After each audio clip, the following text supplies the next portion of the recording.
आदिश्री शंकराचार्य वेदसार श्रीविस्तवः पशूनां पतिं पापनाशं परेशं गजेन्द्रस्य कृतिं वसानं वरेण्यं जटाजूटमध्ये स्फुरद्गाङ्गवारिं महादेवमेकं स्मरामि स्मरारिम् महेशं सुरेशं सुरारार्तिनाशं विभुं विश्वनाथं विभूत्याङ्गभूषं विरूपाक्षमिन्दर्कवहने त्रिनेत्रं सदानन्दमीडे प्रभुं पञ्चवक्त्रं गिरीशं गणेशं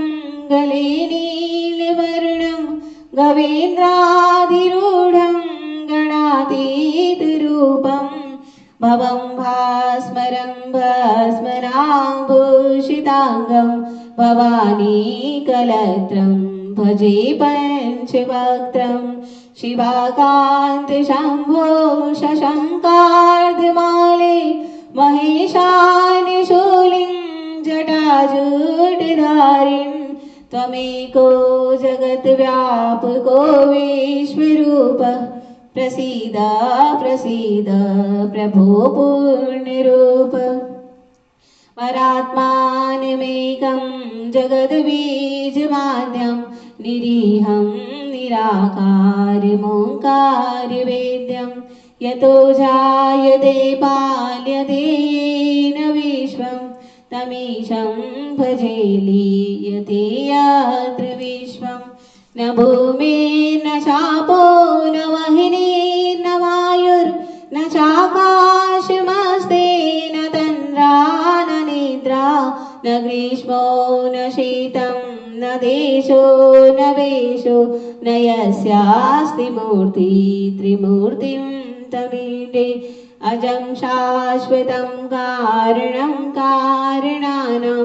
शिवं केवलं भासिकं भासिकानां तुरीयं तमः पारमाद्यान्तिहीनं प्रपद्ये परं पावनं द्वैतहीनम् नमस्ते नमस्ते विभो विश्वमूर्ते